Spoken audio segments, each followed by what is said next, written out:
Hello guys, in this video I'm going to show you how to set your nationality in the booking app. But before that, don't forget to subscribe, leave a comment down below, because at 10,000 subscribers I'm going to show you my whole YouTube revenue statistics and growth strategy. So without further ado, let's just jump right into it. First we have to open up the booking app. Here it opens up in the search menu.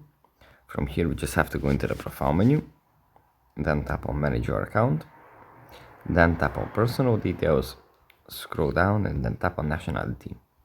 And here we can select our nationality, and after we have selected it, we can just tap on save, and yeah, it's going to appear probably on our profile. So yeah, that's pretty much it for this video. I hope it was helpful for you guys, and I'll see you in the next one.